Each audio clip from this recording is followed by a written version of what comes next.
Hi, everyone. Welcome to our program and our series, Learning to Recover with Eric Gertner.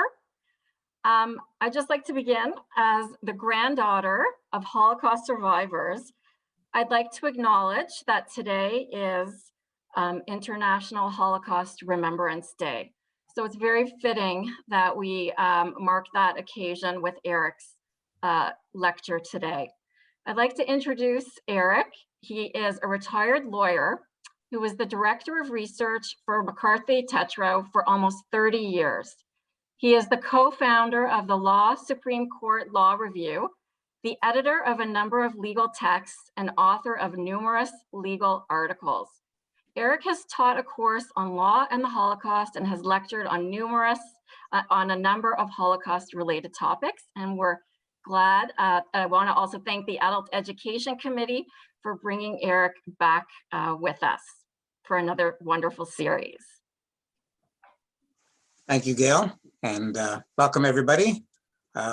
There's one benefit, I guess, of Zoom. It's on a day like today, we don't have to leave our houses. We don't have to get dressed up in our warmest clothes, get in our car, and hopefully it warms up, and then travel to the site. So we're all just at home, enjoying the warmth of our own homes on this very bright but snowy and cold day. So I was going to start with the comment that Gail started with, which is this is in fact the UN declared International Holocaust Remembrance Day, created about I think 25 years ago by the United Nations. This day marks the liberation of Auschwitz-Birkenau by the Soviet Union troops, which happened on January 27th in 1945. That's why this day has been selected as this commemoration of the Holocaust by the UN. And it's the day that the Holocaust is remembered in most countries in Europe and obviously in some places in the United States and Canada as well.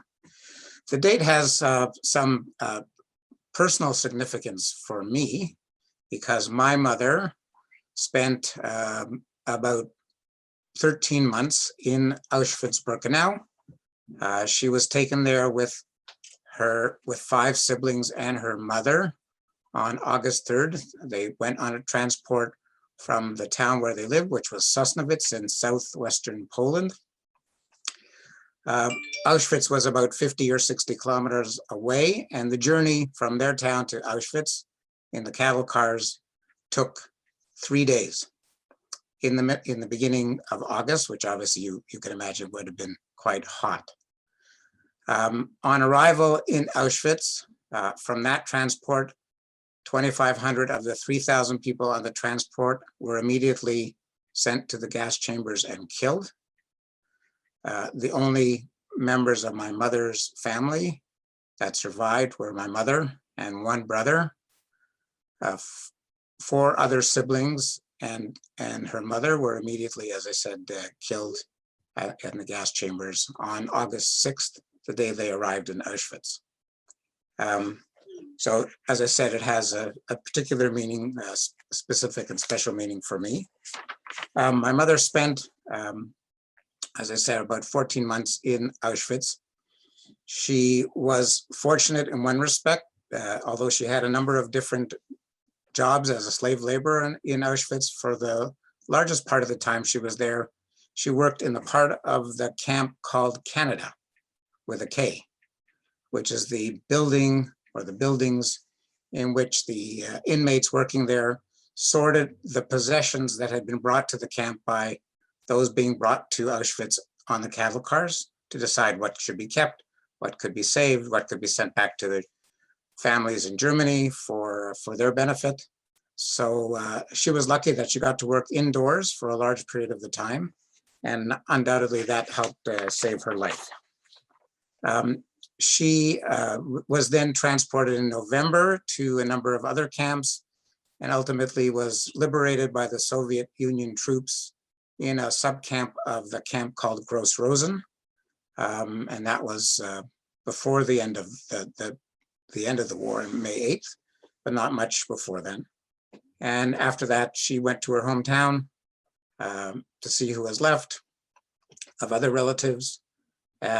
She met my father, who she did not know before then, who lived in a town about 60 kilometers or 70 kilometers from her town, also in southwestern Poland. And she had to decide at that point whether she was going to go with her former boyfriend, who also had survived the war, or go with my father, who she had just met. And they all traveled together to the American occupied zone of Germany. And eventually my parents got married in a place called Straubing in 1946. My brother was born there in 1947. And they had a very typical Holocaust survival experience. After the end of the War of Independence in Israel in 1948, they went to Israel, where 3 of my father's siblings had made it. One had gone before the war to Palestine. The other 2 had survived the war. Like my father, he lost 1 brother. As I said, my mother lost her mother plus 6 other siblings in total during the war. From Israel, they stayed in Israel for about 4 years. They then went back to Straubing because they thought it would be easier to get to Canada from Germany than from Israel. They applied to come to the United States, where her surviving brother lived in Philadelphia, or to Canada, where my father's sister, who had gone to Palestine, had moved to Toronto. They were rejected by the Americans, eventually accepted by Canada, arrived in Canada on July 11th of 1953, and the rest is history. So my connection to the subject and to International Holocaust Remembrance Day in particular is quite significant. So today I'm going to talk about the looted books during the Holocaust. And obviously I'm going to focus on Jewish books that were looted and destroyed during the Holocaust. But it's important to remember that not only Jewish books were destroyed and Jewish libraries looted, there were libraries throughout both Western Europe and Eastern Europe that were looted. And I'll come to some of those statistics shortly. You might wonder why have we probably not heard very much about the looted books during the Second World War, by the Nazis in particular? The answer is probably obvious. We've all heard a lot about stolen art. And you all probably have heard the story of the woman in gold and her efforts to recover her family's famous Gustav Klimt paintings, and the lawsuit that was started to do that. And eventually she did recover a number of Klimt paintings that her family, her aunt and uncle, had owned. And eventually those paintings were sold for $350 million. So you can understand why people focus on stolen art. It's extremely valuable in many cases. Even the less significant art would go for perhaps hundreds of thousands of dollars in some cases. Whereas books, even a copy of the Gutenberg Bible would not go for probably more than $10 million today. And it's one of the most rare books in the world.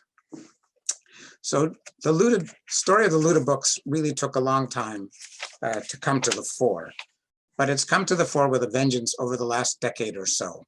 I've sent Gail a list of 6 or 7 books that have been published on various aspects of the subject since about 2007. And we'll hear some of the stories in those books as I go along. But books, like a lot of the artifacts that are being talked about today, are talked about because, as I said, they weren't as valuable as art, but it's really part of the continuing story of the Holocaust. Obviously, not everything was known at the beginning. The stories of the looted art was quite well known because of the efforts of the Monuments Men, who you'll hear a little bit about later. But the Monuments Men were also involved in recovering all kinds of cultural objects, religious objects. But again, they weren't a lot of stories written about that. But we've seen some of that recently with famous clocks being written about and other collections. And books were late to the fore because they're not that valuable, except for perhaps on a personal level. And I'll give you an example of that in a bit. So why talk about books? In addition to the fact that they were stolen and they're being returned, books were a significant target of the Nazi regime from the beginning, starting in 1933. So here's a little bit of that history in a nutshell. As you know, Hitler comes to power in 1933. Shortly after that, there is a fire at the Reichstag, which enables Hitler to suspend the German Weimar Constitution, which basically gives him full power to do what he wants. And one of the other things I've talked about before is in this topic of law and the Holocaust, is basically everything that the Nazi regime did, they did according to law as it then stood after the Constitution was suspended. So among the things that they did is they banned books. They banned books by left-wing authors, socialists, communists, and of course, Jewish authors. And that was one of the first activities that they were engaged in, because this was not just a war against the Jews, this was a cultural war. It was an effort to purify German culture from the degenerate art and degenerate books that had basically flooded into Germany after the war, after the First World War. And so they banned books by, as I said, all kinds of authors, including, of course, Jewish authors. We know about the famous burning of books in 1933. The most famous one took place in Berlin in May of 1933. And all of this was part of this cultural war against what we'd call today liberal society and liberalism entirely. So that's sort of the first steps. Of course, they develop lists of books that are banned. Not only did they burn books, but they basically removed books from the shelves of libraries. People could not get access to them unless they had a particular reason for researching them. And of course, then the war breaks out in 1939. But even before that, in 1938, on Kristallnacht, as we all know, many synagogues were destroyed. Many Jewish businesses were attacked and destroyed. And among all of that damage were, of course, all of the books that you would have found in a typical synagogue, the Sidurim, and other books that were housed there. If the synagogue was burnt down, those books were lost. Jews also had a prominent role in the book publishing business. Those businesses were attacked. They owned some of the most important bookstores in Germany, and Berlin in particular. Those stores were attacked. So this was a war on books and Jews. And where they were combined, the war was even more intense. Once the war started, the looting of books and the burning of libraries really began in earnest. Obviously, we know the history. They march into Poland. They then attack the Benelux countries, eventually France, and eventually occupy all of Eastern Europe after they turn on the Soviet Union, which was their partner at the beginning.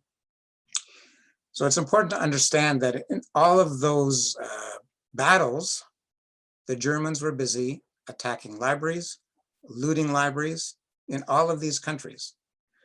There's been a recent report published about the attack on the libraries in Belgium. Belgium is a small country. The Germans looted 150 libraries, private and public libraries, in Belgium alone. Insofar as Eastern Europe, I can give you some idea of the damage that was done. There are statistics that say that there were 375 public archives that were destroyed, almost 1,000 libraries that were destroyed or looted, 400 museums attacked and looted, and 500, just over 500 research and educational institutions attacked and looted by the Germans. So this was a war against a particular kind of knowledge, but also a war where they were looking for anything valuable. It was art, it was furniture, it was anything, including books. And obviously some books were valuable, but not nearly, as I said, anything like the value of the art that was stolen. It was really a kleptomaniac administration, a regime. It's suggested that from the Jewish populations in Europe alone, the Germans had stolen property worth over $100 billion of value today. So that's quite a substantial sum. And a lot of that went to help run their war effort. But what I want to focus on in particular today are a number of stories as a result of this effort to loot and damage libraries and the rest. And I'm going to focus on, as I said, a number of particular stories. One of them in particular that I want to focus on is the story of the looted books in Vilnius, Lithuania, or as it was then known, Vilna.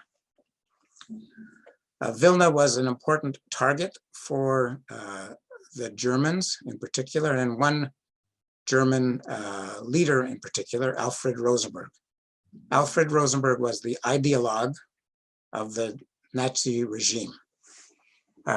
And he asked permission from Hitler to establish something called the Institute for the Study of the Jewish Question.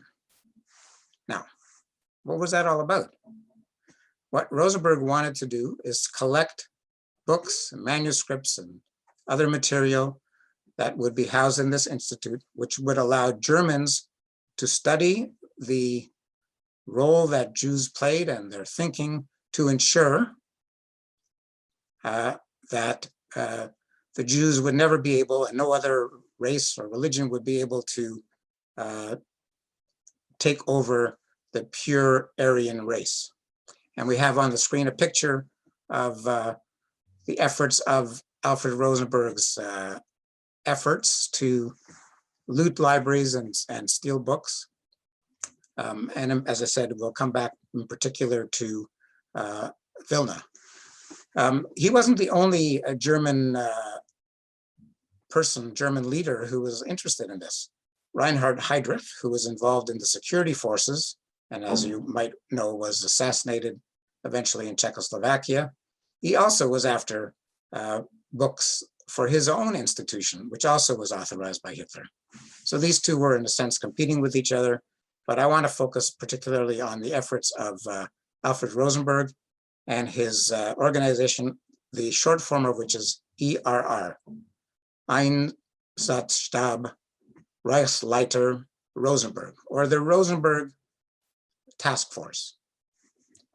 And as I said, he was keen on gathering books to house in this institute where he could study how Jews had gained so much power in Europe and had controlled Europe, and to ensure that that would never happen again.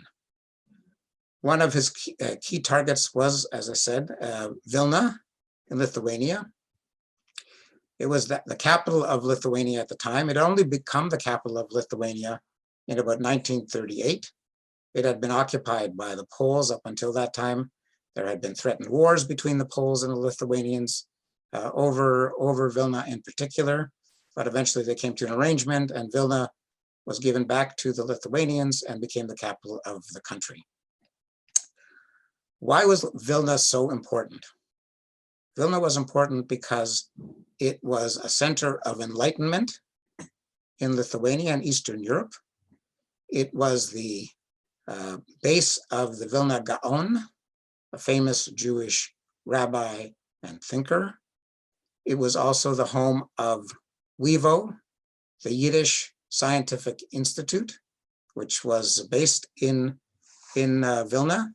And so therefore it had a lot of material which Rosenberg thought he could seize and bring back to Germany for his institute. And that's precisely what he tried to do.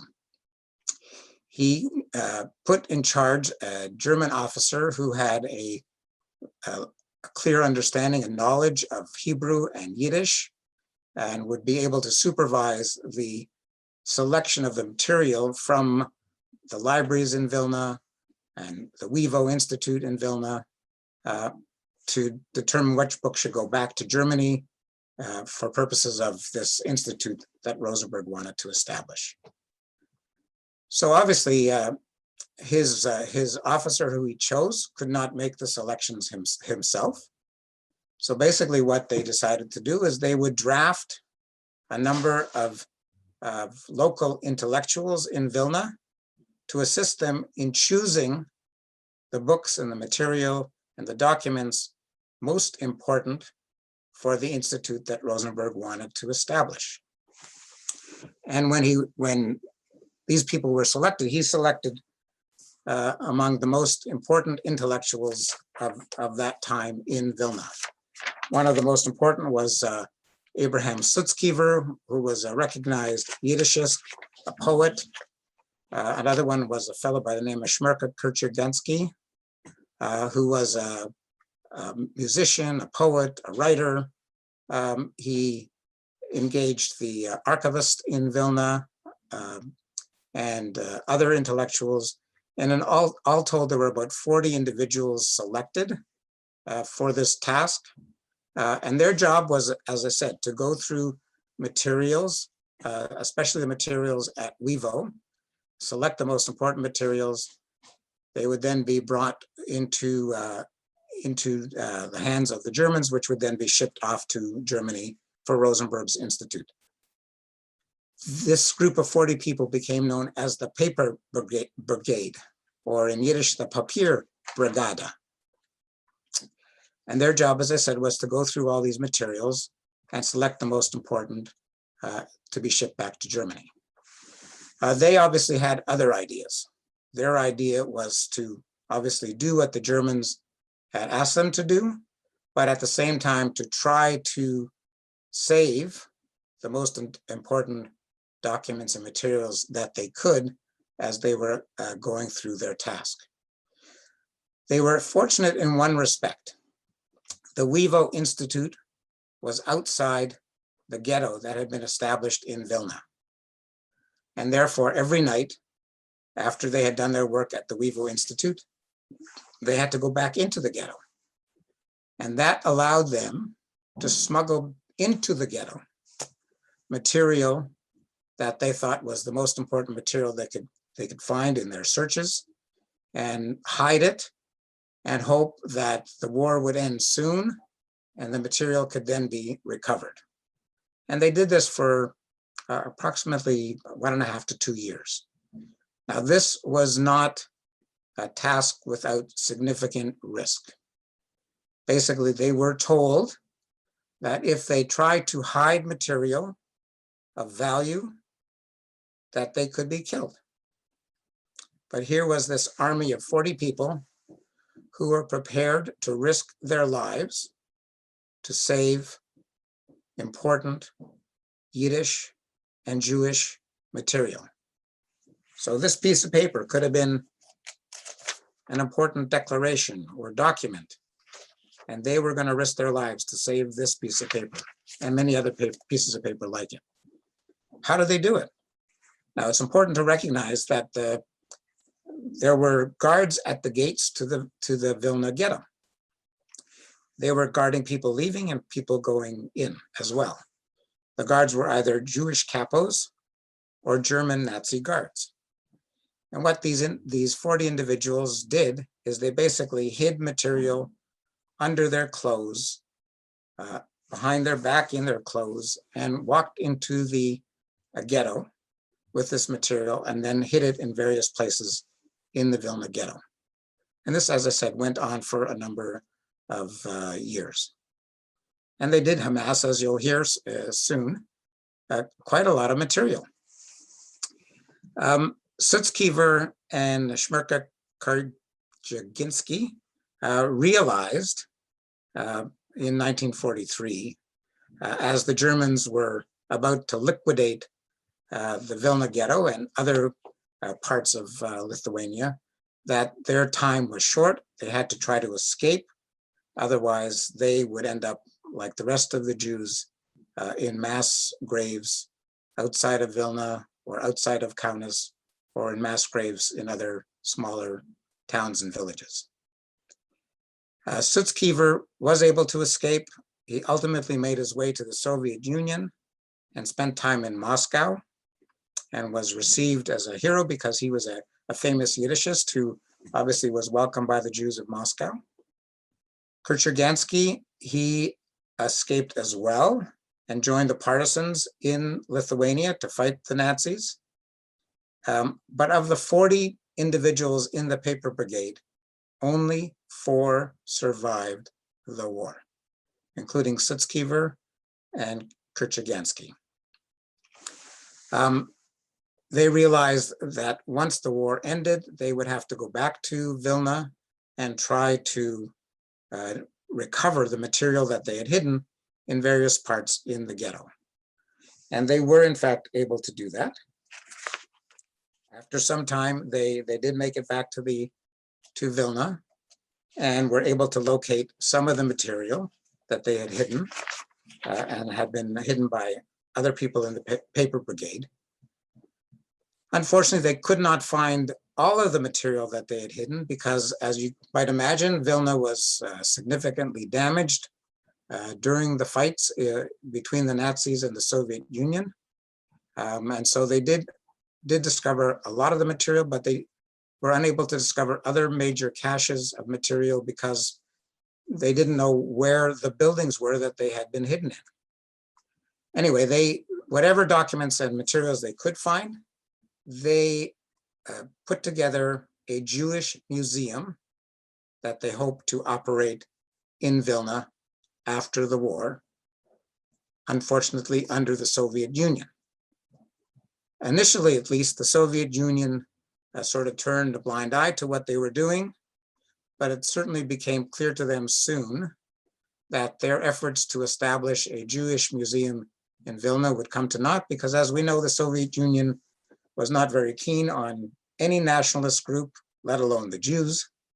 And so with that in mind, they decided that they would pack up all the material that they had found and ship the material to Wevo, which had, before the war, moved out a lot of material from Vilna and established its main headquarters in New York.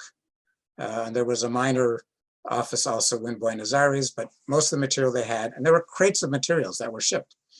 The Soviet Union didn't object, apparently, and all this material ended up at Wevo in New York City. They obviously were not very happy in Lithuania, and they ultimately went all their own ways. Kurczaganski ended up in Argentina. Eventually, he was busy doing his thing. He was collecting Yiddish folk songs for quite a long time and amassed quite a collection of that. Unfortunately, he died in a plane crash in Argentina in 1954. Sutzkever eventually made it to Israel, became a major Yiddishist in Israel, and lived well into his 90s and died, I think, in 2010. One of the other survivors was a woman by the name of Rachel Popko Krinsky, and she was one of the 40 in the paper brigade. She also survived and made it eventually to America, where she remarried. She became reacquainted with her daughter, who had been hidden during the war, but she lived, again, also into her 90s in New York. So that's the first part of the story of the paper brigade. We'll come back to that shortly.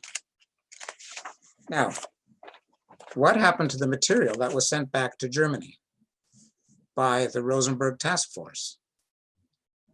One discovers that one of the great things that could happen to all this material was it was actually shipped back to Germany.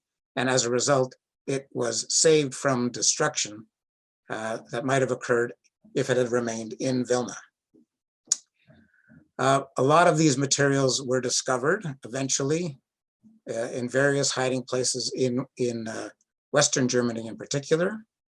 The monuments men who you've heard about a lot, perhaps have seen the movie with George Clooney. This was a group officially established by the American government. It was part of the promise of the Allied forces to undertake a program of restituting property that had been stolen and looted during the war by the Nazis and other members of the Axis forces. And in part by accident, they came across a huge cache of materials in a building in Frankfurt. It happened to be formerly the Rothschild Library in Frankfurt, but then they came across other material as well.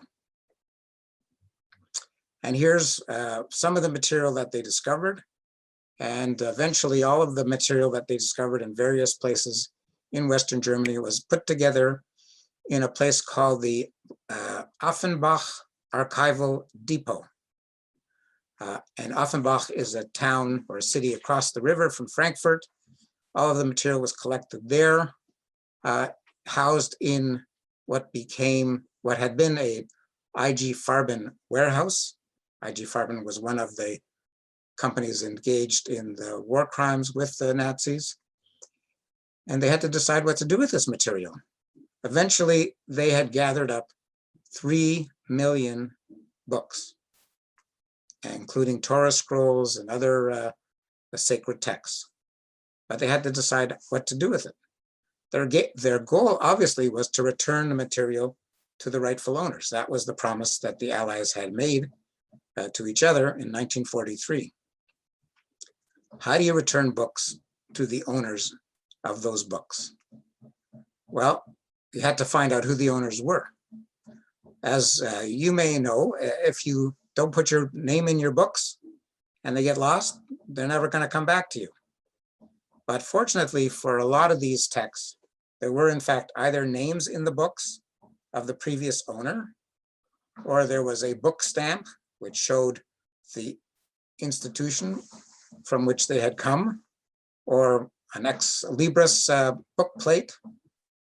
This allowed the people working in the Offenbach Archival Depot to identify the owners of many of these books and to make efforts to locate the owners, and if not the owners, hopefully to locate the heirs of the owners of these materials. And a large percentage of the material in the Offenbach Archival Depot was eventually returned to the owners, including some major collections like the Rothschild Library, books from the Strashen Library in Lithuania. But this was not an easy task. It's not an easy task to go through 3 million books and find out in each case who the owner is. And of course, you needed a lot of manpower to do this. The monuments men operating the Offenbach Archival Depot didn't have an army of people to undertake this task. So they actually engaged a number of Germans that would help them or assist them in this task. The people in charge of the Offenbach Archival Depot were quite smart. The first person in charge was a member of the US Army named Herman Pomerantz. And he was followed by Isaac Berkowitz, who was a librarian. And eventually they had the assistance of Leslie Post, who was another librarian. And what they did is they put together a collection of pictures of all of these different kinds of stamps, which made it much easier for those undertaking the task of identifying the owners to collect books for one particular institution or one owner, put them aside, and then keep going through the task. And the task and the efforts did not take that long to identify the owners of 2.5 million of the 3 million books. That's quite a task. So those books were ultimately returned to either the owners, if they could be identified, or if they could be found, because obviously many of these owners could have easily have been killed, or the heirs of these owners, but those books were returned to somebody entitled to those books. That left 500,000 books and a question of what to do with the books. Now, the US Army wasn't going to decide what to do with these 500,000 Jewish texts. So there was another Jewish organization that was established near the end of the war to help with reconstruction in Europe. And they were tasked with the job of determining what to do with this 500,000 books. The committee looking at this subject had a number of very illustrious figures that formed the committee. Included Hannah Arendt, who obviously had escaped before the war or during the war and made it to America. Famous Jewish historians, Gershon Sholem, a famous philosopher, and they had a rip-roaring debate as to where these books should go. And different people had different views. There were people who thought, like Gershon Sholem, who thought all of the books, all of that 500,000 collection should go to Israel, because that was going to be the home of the Jewish people. That's where a large percentage of the survivors were trying to get to after the war. And he thought the books should go there. They would form part of the collection of the Hebrew University with which he was associated. Others thought, well, you know, that's great. There'll be 500,000 people in Israel after all of these survivors make it to Israel. But the largest percentage of Jews in the world at the time were in the United States. And so there were people saying, well, no, the book should really go to the United States. That's where most Jews in the world are located. They can use the books more than anybody else. Well, this, as I said, this debate went on for some time with different viewpoints being raised. Normally what would have happened in efforts at restitution is the books would have gone back to their country of origin. So obviously there were books in French, there were books in Dutch, but that was not really an option that they considered seriously, because most of the Jews in these countries had perished during the war.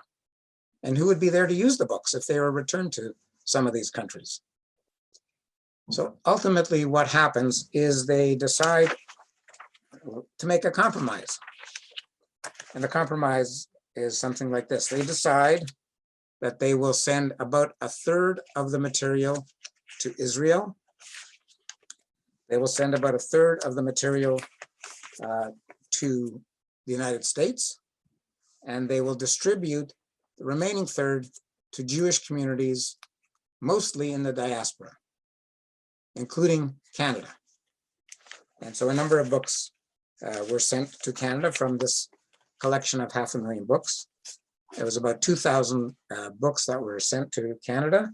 They were sent to the Canadian Jewish Congress, and the Canadian Jewish Congress was to decide what to do with these books. And what they ultimately decided is that they would distribute them to Jewish communities in this country, which they did.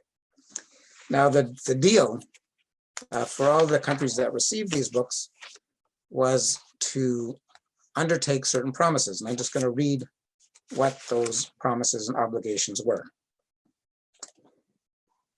Their promises were: no books received may be sold or may be exchanged for other books without the permission of the Jewish Cultural Reconstruction Organization obtained prior to the exchange. The recipient will furnish Jewish Cultural Reconstruction with an itemized receipt listing authors and their titles within 6 months after the delivery of each shipment. The recipient places at the disposal of the Jewish Cultural Reconstruction all duplicates of publications already in its library, unless Jewish Cultural Reconstruction authorizes the recipient in writing to retain them specifically. Any books identified by a claimant as his property to the satisfaction of Jewish Cultural Reconstruction within 2 years of its delivery to the recipient shall be returned promptly to the claimant or to the Jewish Cultural Reconstruction Organization upon the latter's request. And any book which Jewish Cultural Reconstruction may desire to reallocate to another library within 2 years of its delivery to the recipient shall likewise be promptly returned to Jewish Cultural Reconstruction. There was one other condition or suggestion that the Jewish cultural reconstruction imposed, and that was an obligation to indicate the origin of the book that they, or the books that they received. And this was to be done by putting an acknowledgement in the front of the book as to the source of the book. And here's what the Canadian Jewish Congress decided to do in respect of that promise. It said, the dedication in that book read as, Books in Canada read as follows. This book was once the property of a Jew, victim of the Great Massacre in Europe. The Nazis who seized this book eventually destroyed the owner. It has been recovered by the Jewish people and reverently placed in the institution by the Canadian Jewish Congress as a memorial to those who gave their lives for the sanctification of the holy name. So that was what the Canadian Jewish Congress did in respect of those books. So the sad thing is that in most countries that receive books, they did not keep track of where the books went.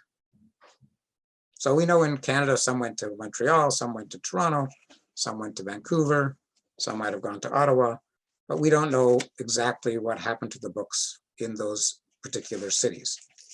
In some places like South Africa, they have made a significant effort to try to locate the books that were received out of this 500,000 collection of books found after the war and with owners that could not be identified. But as I said, that was not the case in Canada. I think some of these books actually now are in the National Library in Ottawa, but they're not that many. And as I said, Canada received approximately 2,000. The number exactly is 2,031. But just to give you an idea of the countries where the books were distributed, they include some European countries, Belgium, France, Germany, Great Britain, Holland, Sweden, Switzerland, South Africa, Morocco, Australia, Argentina, Bolivia, Brazil, Chile, Costa Rica, Ecuador, Mexico, Peru, Uruguay, Venezuela, and about 2,000 under the category of others. So that's what happened to the books at the Offenbach Archival Depot. The next story is related to the archival depot, and it happens while the committee is deciding what to do with this collection of 500,000 books. One of the people who had worked in Vilna for a short period of time before the war and had been able to return to America before the war started was a woman who later was married, and her married name was Lucy Davidovich, who became a famous Jewish historian and wrote a very good book called The War Against the Jews, which was published in 1974.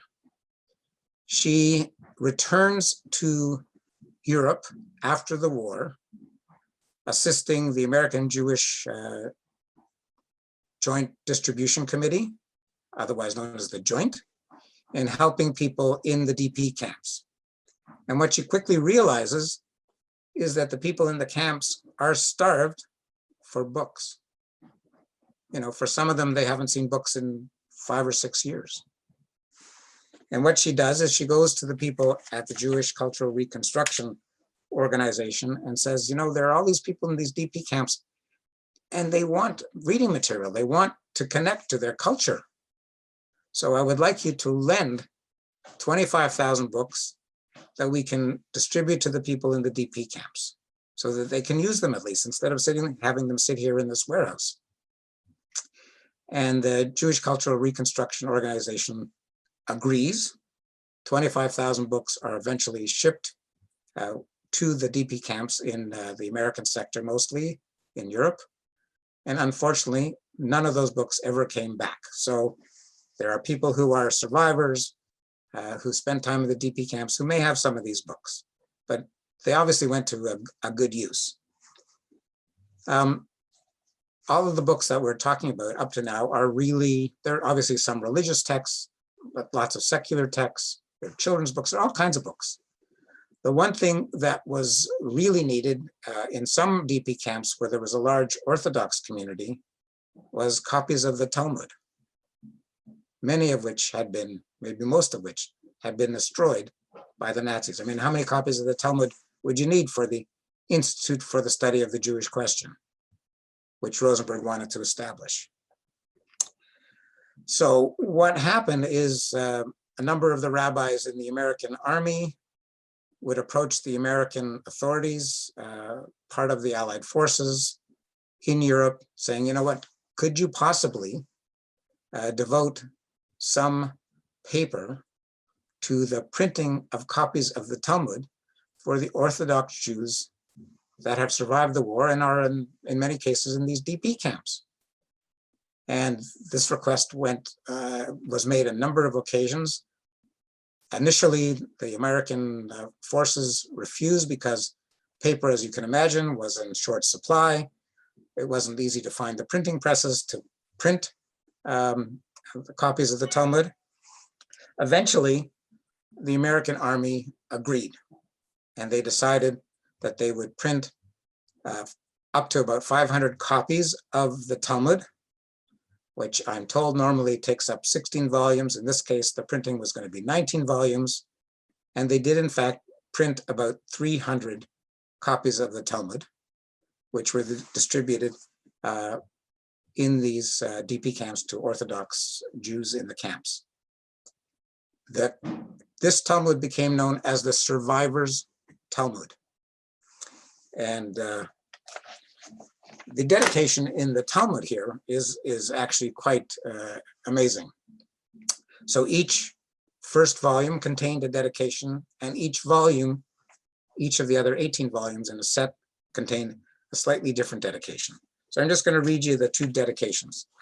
The first one says, in 1946, we turned to the American Army commander to assist us in the publication of the Talmud.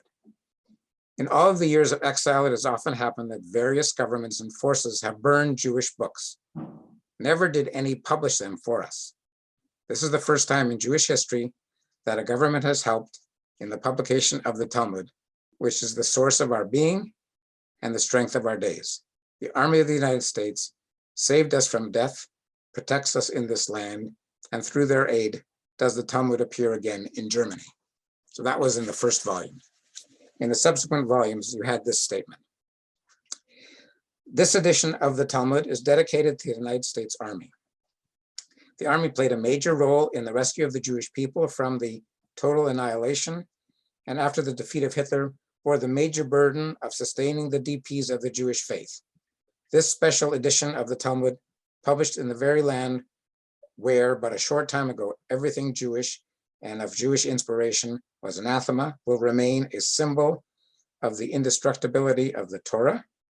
The Jewish DPs will never forget the generous impulses and the unprecedented humanitarianism of the American forces, to whom they owe so much. So that's the story of the Survivors' Talmud. Now, you might be wondering what happens to our heroes from the Jewish paper brigade in Vilna. Well, as I said, they survive. Kurchagansky dies, as I said, in 54. Sutzkever continues to live. They, as I said, shipped the material that they saved and could find in Vilna back to Wevo in New York. And miracle of miracles happens not once, but twice. First in 1997, and then in 2017. What is this miracle? What are these miracles?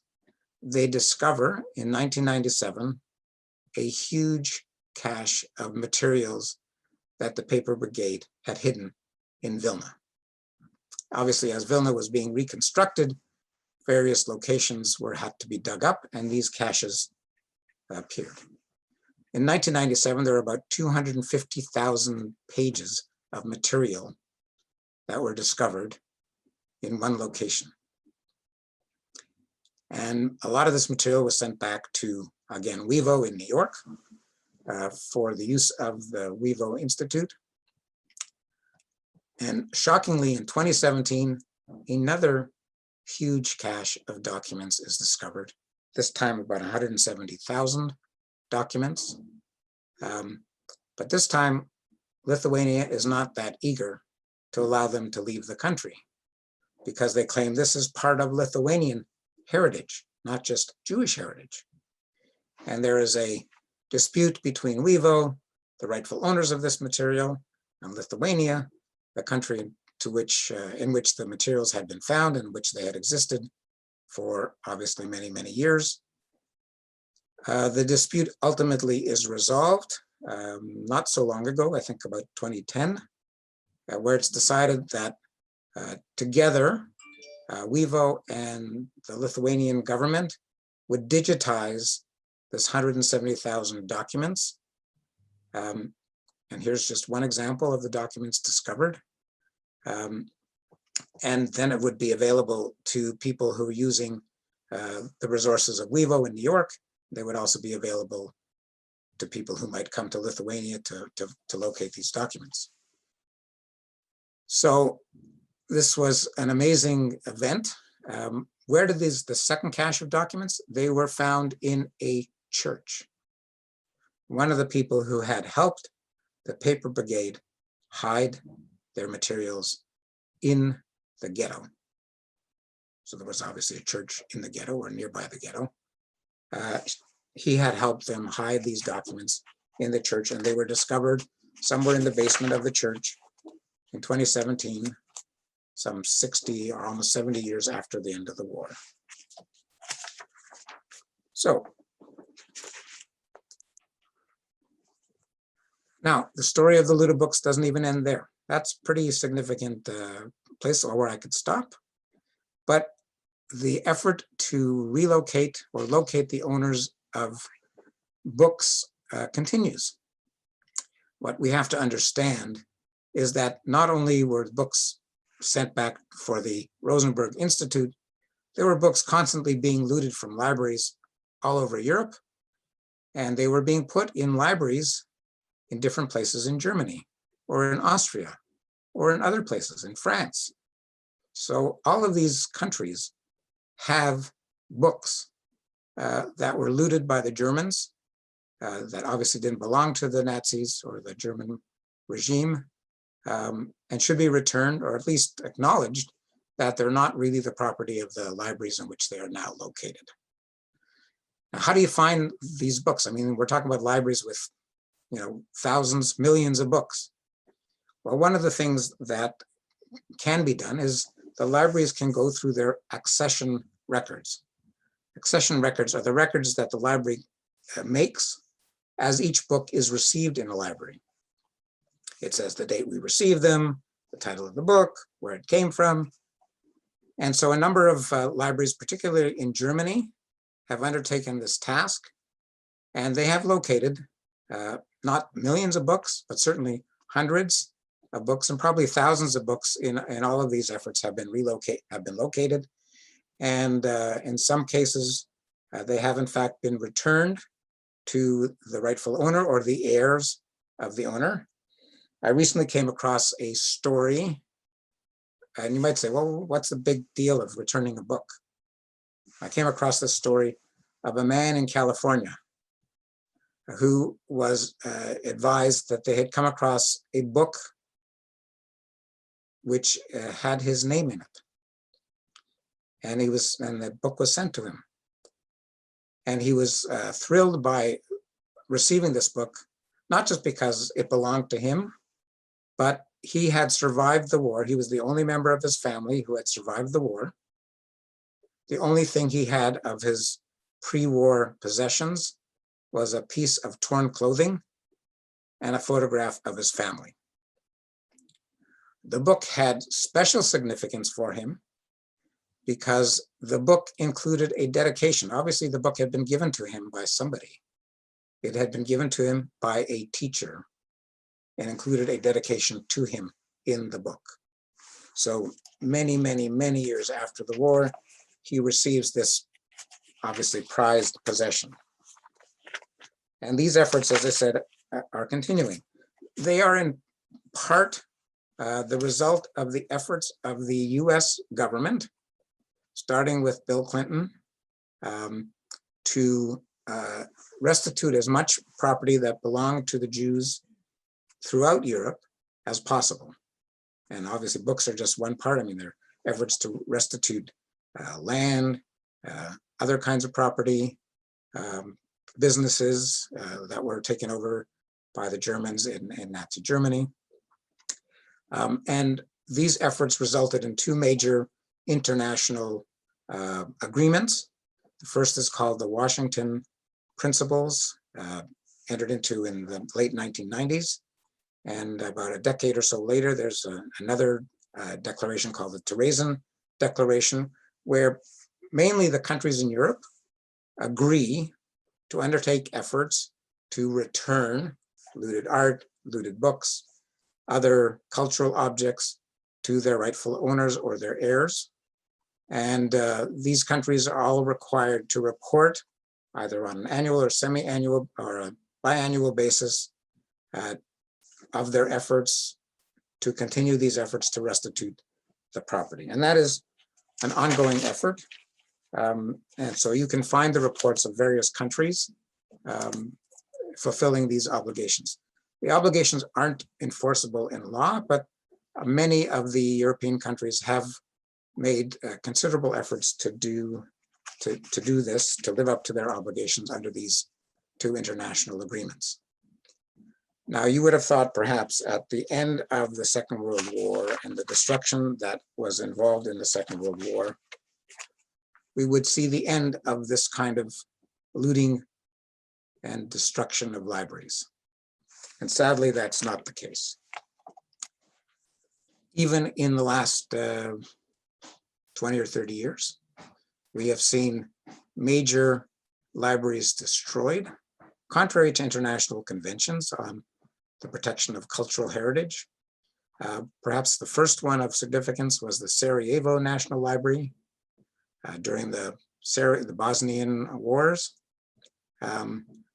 Similar activity occurred in Iraq when it was under attack by ISIS in Mosul.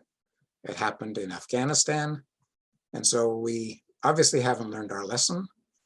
There's also the famous story of the librarians in Timbuktu in Mali, who made a great effort to save their critical texts from either terrorists or marauders or ISIS in Mali. So these kinds of activities are continuing to happen. We have to fight against such efforts, and we need to demand that countries live up to their obligations under international convention to protect cultural heritage, whether in the form of books, art, or other objects. And those are my comments. I'm happy to answer questions.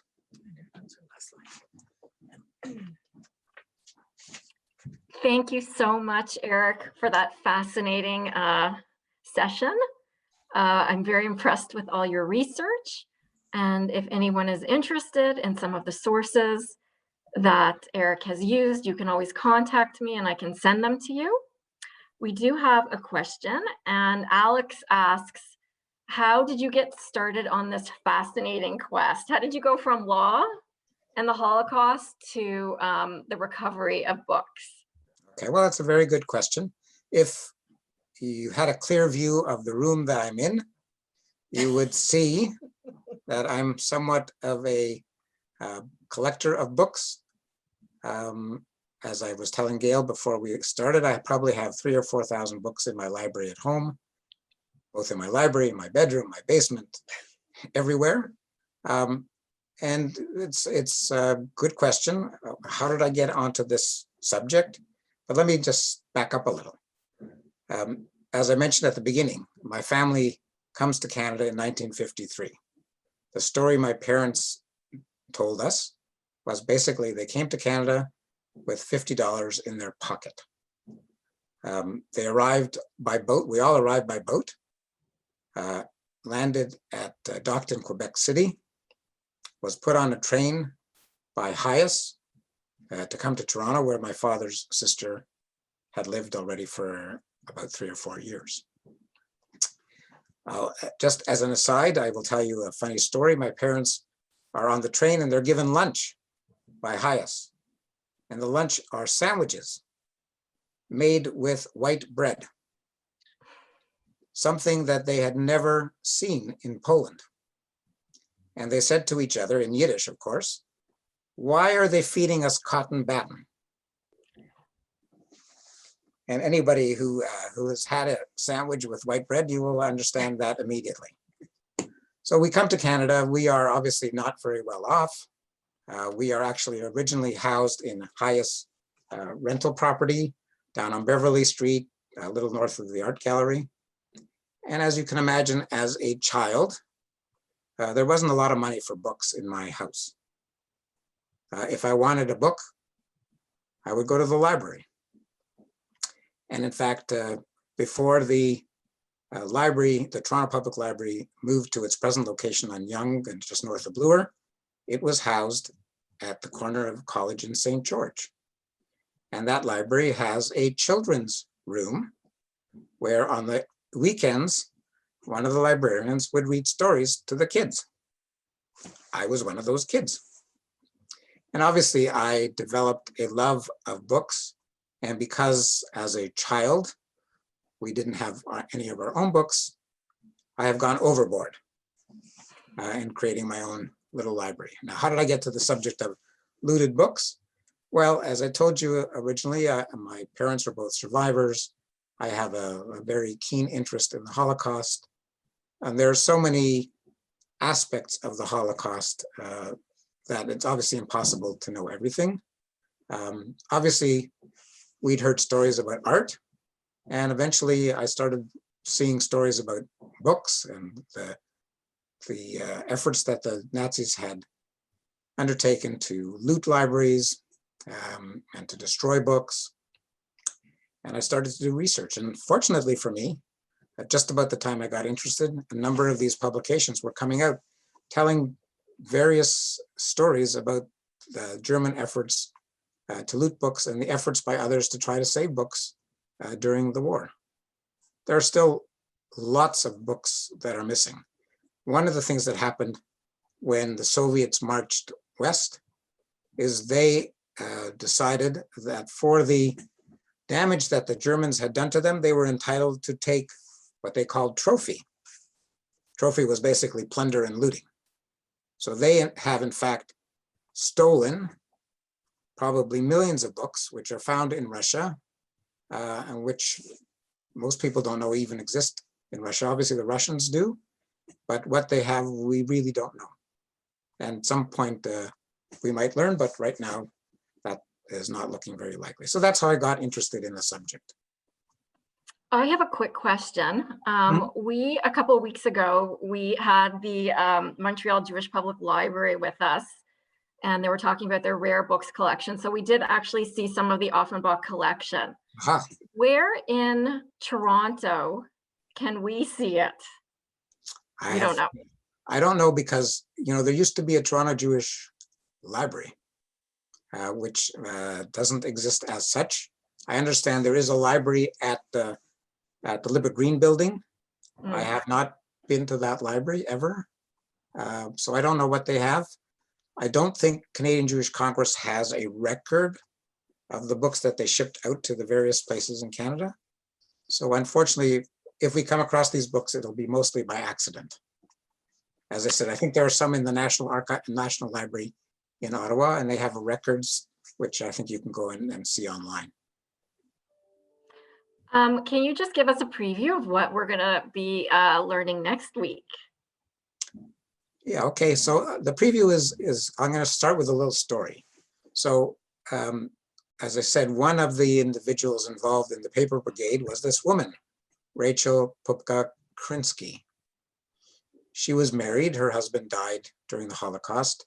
She had a daughter, her name was Sarah.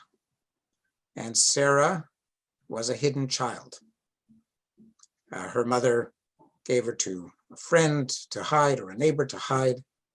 And they were reunited sometime after the war. And by the time they were reunited, Sarah did not recognize or know her mother. And eventually, obviously, they became reacquainted. Sarah went with Rachel to the United States and is still alive. I believe that the daughter is still alive. Shmerka Kurturgansky actually wrote a song in honor of the daughter, Sarah, called The Lonely Child, which you can find on the internet. You can find the English translation of the song as well. So really, that's an introduction to the story for next week. Next week's story is about children and parents separated during the war and the efforts to reunite them after the war. And what I'm going to do, I hope, is to compare the efforts made at the end of the Second World War to reunite families, parents and children, with the lack of efforts of the United States government to reunite the parents and children separated at the US-Mexican border. Now, obviously, the numbers are not anywhere near the same. I mean, there were thousands of children in Europe who had been separated from their parents. There were 10,000 children in the UK alone who had left on the Kindertransport, who had been put on the Kindertransport voluntarily by their parents to try to save their lives. That's not like the separation that occurred at the US-Mexican border. And as we know, if you've been following the news, there are approximately 500 children who had been separated from their parents at the US-Mexican border who have not yet been reunited with their parents. And the part of the problem is because of the purpose of the zero tolerance policy, the information to reunite the parents and the child is very difficult to put together. So that's the story next week, is really rediscovery of your relationships, or reunification of families, parents and children in particular. Thank you, Eric. And thank you everyone for joining us. And we'll see you again next Wednesday at 1 o'clock. Thank you, everybody. Thank you.